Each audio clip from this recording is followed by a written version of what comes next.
नमस्कार, मी प्रियांका पाटील. आपण पाहत आहात राष्ट्रीय लोकराज्य न्यूज, निर्भीड बातम्यांचे व्यासपीठ. आज आपण दिवसभरामध्ये घडणाऱ्या घडामोडींवर नजर टाकूया. गेला आवाज, गेला दिल्लीला गेला आवाज. परत एकदा आवाज कुठे गेला पाहिजे?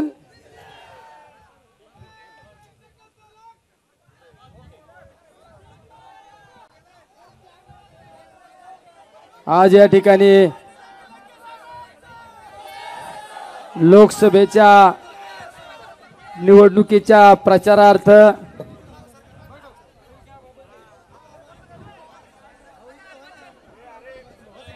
आपले सर्वांचे आशीर्वाद घेण्यासाठी या ठिकाणी ज्यांच्या साक्षीने मी तुमच्या समोर आलेलो आहे असे आपले सर्वांचे नेते, महाराष्ट्राचा बुलंद आवाज आदरणीय शरदचंद्रजी पवार साहेब, शिवसेनेचे नेते, दिल्लीच्या तख्ताला घाम फोडणारे, न भिणारे न डरणारे आपले सर्वांचे नेते आदरणीय राऊत साहेब, खऱ्या अर्थाने या राज्यामध्ये सुसंस्कृतपणा आणि आदर्श व्यक्तिमत्वाचं उदाहरण म्हणजे या राज्यामध्ये अनेक पद भूषवले, पण सर्वसामान्य लोकांसाठी काहीतरी केलं पाहिजे या भावनेने काम करणारे आपले जिल्ह्याचं भूषण आदरणीय थोरात साहेब, राज्याचे युवकांचे नेते, कर्जत जामखेडचे कर्तृत्ववान कर्तव्यदक्ष आमदार रोहितदादा पवार, कालच ज्यांनी ज्या निवडणुकीला सामोरं गेले, डबल महाराष्ट्र केसरी आणि आमचे सहकारी मित्र चंद्रहार पाटील, हिंद केसरी संतोषराव वेताळ, अंकुश अण्णा, या तालुक्याचे माजी आमदार, युवकांचे नेते राहुल दादा, आमचे नेते आणि आमचे मार्गदर्शक आदरणीय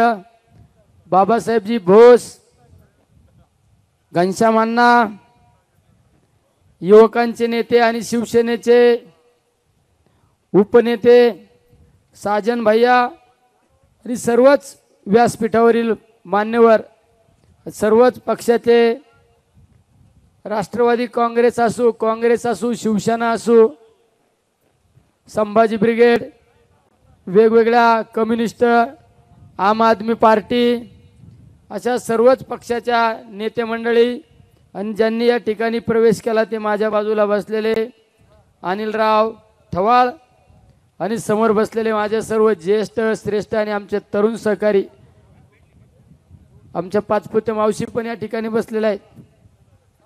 आज या ठिकाणी तुमच्या समोर मी आशीर्वाद घेण्यासाठी या ठिकाणी आलेलो आहे. आज लोकसभेची निवडणूक म्हणल्यानंतर आपल्याला असं वाटतं जाऊ द्या, देशाची निवडणूक आहे, आपल्याला काय करायचंय. आपण ग्रामपंचायतच्या निवडणुकीला महत्त्व देतो, त्यानंतर पंचायत समिती, जिल्हा परिषद आणि विधानसभा. आपल्याला वाटतं काही अडचण आली तर सरपंचाच्या दारात जाता येतं, सभापतीकडे जाता येतं, आमदारांकडे जाता येतं. जाऊ द्या, काय खासदाराकडे काम असायचं, काय देशाचं आपल्याला तरी काय करायचं. पण या खालच्या सगळ्या निवडणुकांपेक्षा सर्वात महत्त्वाची जी निवडणूक असेल ती म्हणजे लोकसभेची निवडणूक. ती यासाठी लोकसभेची निवडणूक महत्त्वाची आहे, ही देशाचं भवितव्य घडवणारी निवडणूक आहे.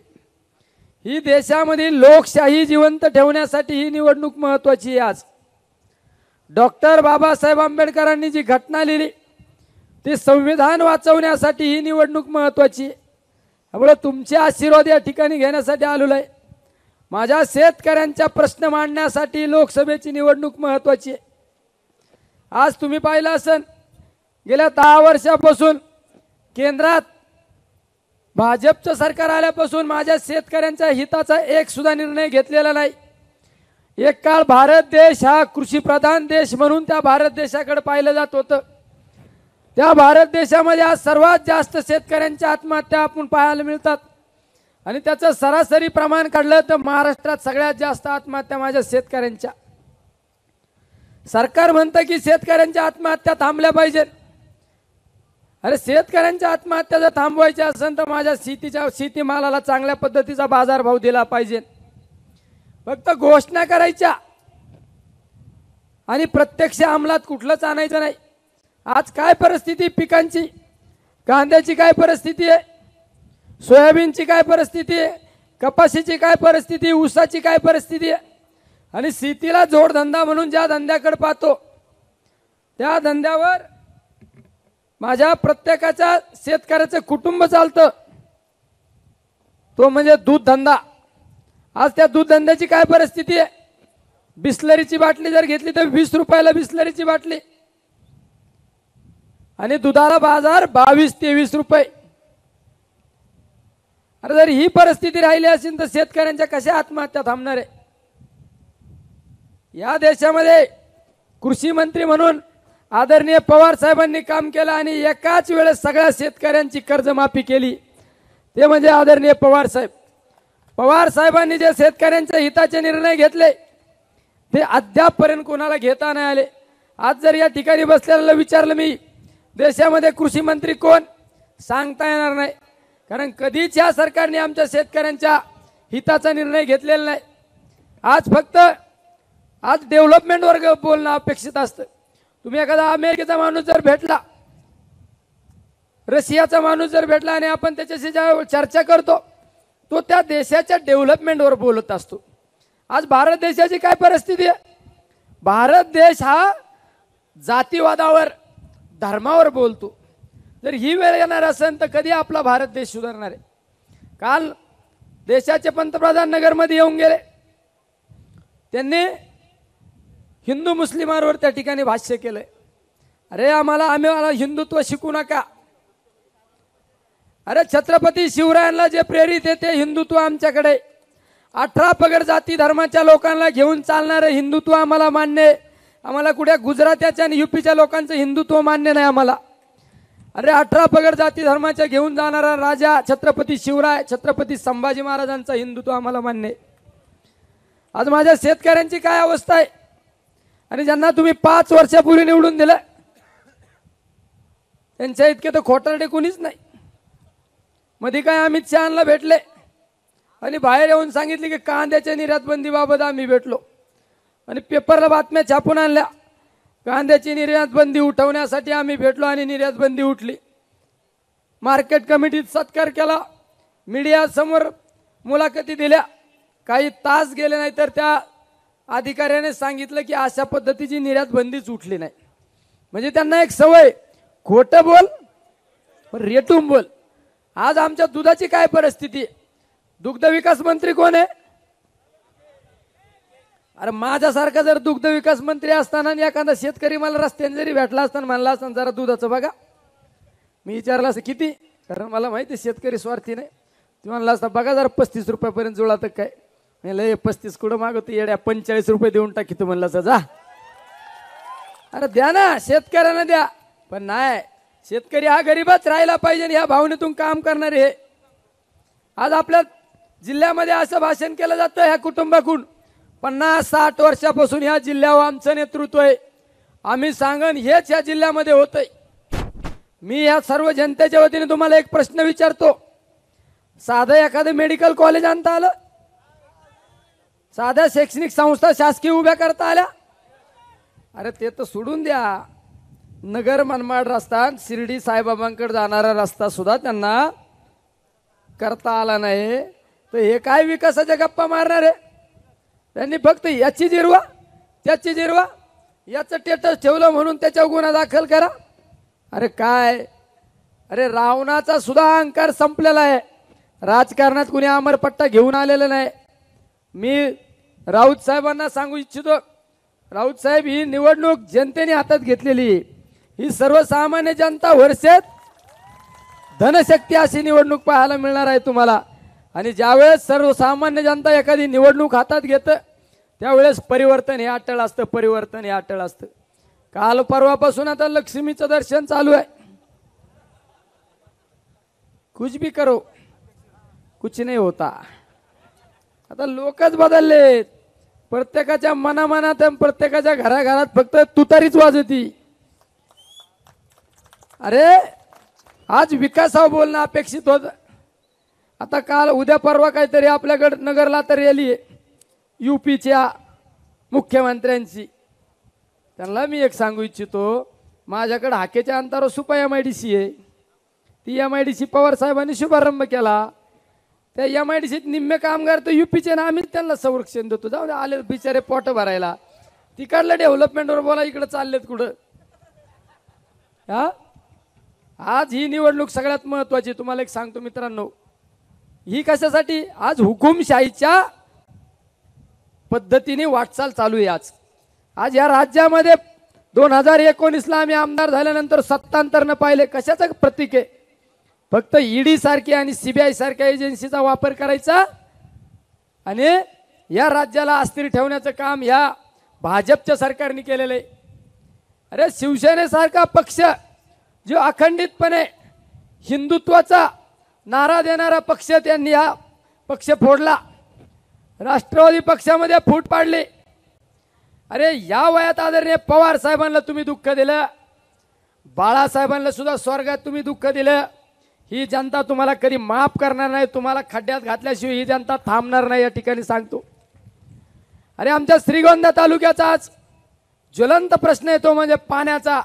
माझ्या श्रीगोंदा तालुक्यातला माझा प्रत्येक शेतकरी काबाड कष्ट करतो आणि त्याची एकच अपेक्षा असती, कुकडीचं पाणी मिळालं पाहिजे, गोडचं पाणी मिळालं पाहिजे, विसापूरचं पाणी मिळालं पाहिजे. मी पण तुम्हाला एक शब्द देतो, आपला शब्द म्हणजे खोटा नसतो. हा निलेश लंके जे बोलतो तेच करतो आणि जे करतो तेच बोलतो. अरे ज्याच्यात पाणी आहे ना तेच तुम्हाला पाणी देऊ शकतो, तुम्ही काळजी करू नका. आता सांगितलं रोहित दादांनी सांगितलं पाण्याची काळजी करू नका. आम्ही पाणी असल्यानंतर काय कोण पाणी सोडित नाही तुम्हाला. अरे नाईक कॅनलवर येऊन झोपलो ना, ज्याला नाव बदलून ठेवीन पण माझ्या शेतकऱ्यांना पाणी देईन. आपण रोडवरला माणूस आहे, तुम्हाला माहिती आहे ना. यात्रा काढली तर मंदिरात झोपलो, सभामंडपात झोपलो. अरे शेवट माझं नातं हे सर्वसामान्य लोकांशी आहे. सर्वसामान्य लोकांशी माझं नातं आहे. सिंचन भवन सुद्धा अहमदनगरला आणण्याचं काम करणार आपण. काय तुम्ही काळजी करू नका. आपण एक ध्येयवेडा माणूस आहे, हटके माणूस आहे आणि आपली ओळख म्हणजे काम करणारा माणूस म्हणून ओळख निर्माण झाली. यांच्यासारखी ओळख नाही आपली. एवढं निश्चित या मतदारसंघाला कधी पाणी कमी पडणार नाही, ही या ठिकाणी जबाबदारी घेतो. आणि साखळाईच्या बाबत, अरे साखळाईच्या बाबत अनेक लोकांनी तुमच्याकडून मतं घेतले, अनेक लोकांनी तुम्हाला फसवलं.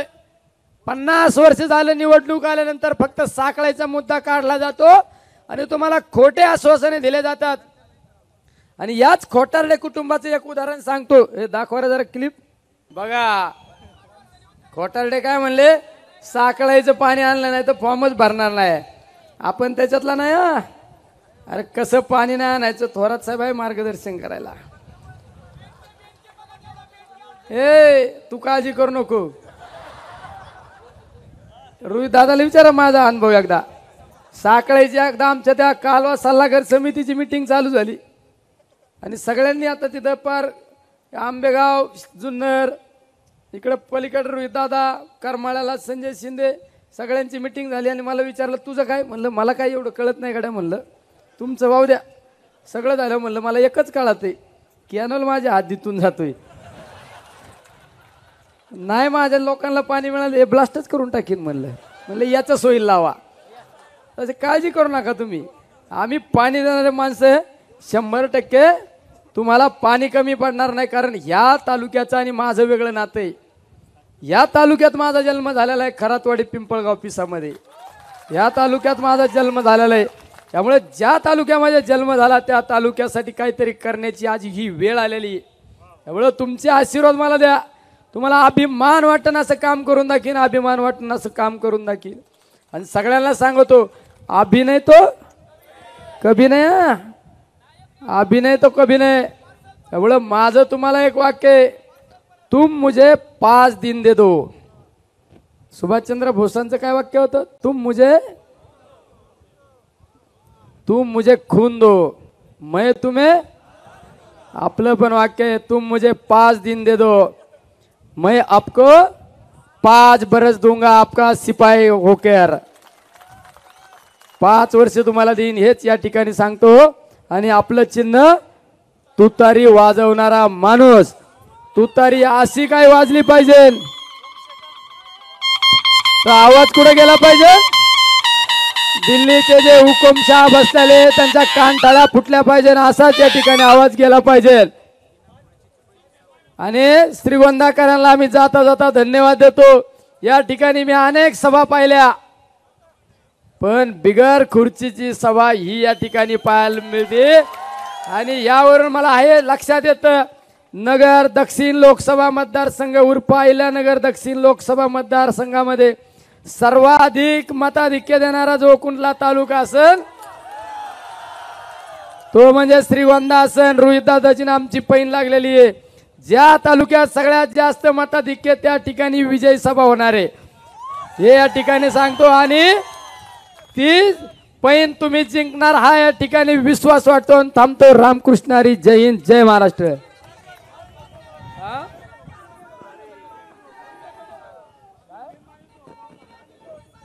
अरे माणिक डोन डिंब्या बोगद्याची काय काळजी करता तुम्ही. काय काळजी करता. असा सरळ बोगदा पाडू ना पाणीच आणू. तुम्ही काळजी नको करू. ताज्या बातम्यांसाठी आणि अपडेट्ससाठी राष्ट्रीय लोकराज्य न्यूज चॅनलला सबस्क्राईब करा. तसेच लाईक आणि शेअरही करा.